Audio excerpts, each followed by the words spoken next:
ɗo ko e duɗal Amadou Hampate Ba gonɗen Kucala e pullo gorko joom tengade weltare neni kañumne wonko hollata e kabaru fulɓe.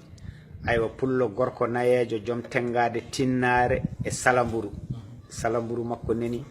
tengade makko ha joni tengade wiyetede tinnare neni ende waɗi cuɓe mayre nayyi sagata gorko pullo kañumne joom tengade weltare neni. Aywa pullo debbo joom kosam kañumne neni e horde mum ñeñade e mbaadi gande fulɓe aywa e hutorade ɗum kadi kosam aywa arkilla kerkane caggal maɓɓe sagata gorko o ne jogui ha joni ko wiyete molaru mum oɗone kadi ene jogui ñañoru mum omo ɓorni paɗe kucce malla ɓe ene mbiya paɗe ɗeɗo laral to banggue hirnage nden noon ko weltare e weytare mawɗo fulɓe ceerno bisimilla konngol jawngol. eyyi ɗum noon tawde ko konngol jawngol tan mbiyeɗen woni pullo tan mbaɗen yimre men komi pullo woni pullo tan ko muynuɗo ngal yumma e baba tawra kono jiɗɗo ngal ko jangguɗo janguinɗo ngal ko balluɗo kala laabi ɓuural kolluɗo e o yonta hande darjuɗo golluɗo e rello lolluɗo saabu leñol wona haside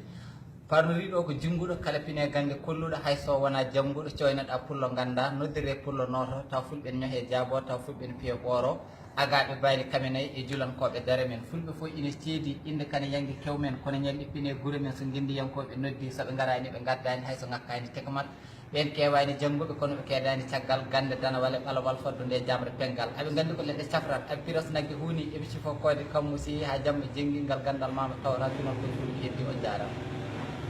Aywa nden noon en beltima hen sanne. Aywa debbo pullo nden noon a hoccataɓe kosam ɗam ƴeemen holno kabaru mum wayi mawɗo fulɓe a heeɓi ko hono mum heɓetake e fulɓe malla ko ɓuuri ɗum kadi ala e fulɓe woni kosam hande jinnoɗen tan ko hollude bandiraɓe fulɓe ko fatiri e kabaru tengade ndeɗo woni weltare ndeɗo tengade woni wiyetede tinnare ndeɗo kadi ha joni ko weltare kono tengade ɗe cuuɓe gonɗe ɗo cuuɓe nayyi gonɗe e tengade mawɗo pullo o ɗen cuuɓe kollata koko mbiyeten inɗi nayyi naggue wadde mawɗo fulɓe e ittu tengade ma nde mi holla yimɓeɓe cuuɓe nayyi taweteɗe hende ayi cuuɓal ayi wonde nene tataɓere ndenen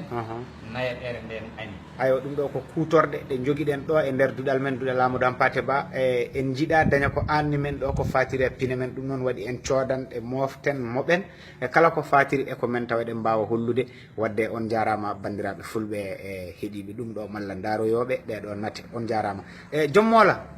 bisimilla honko seeɗa moola ma ka yolbi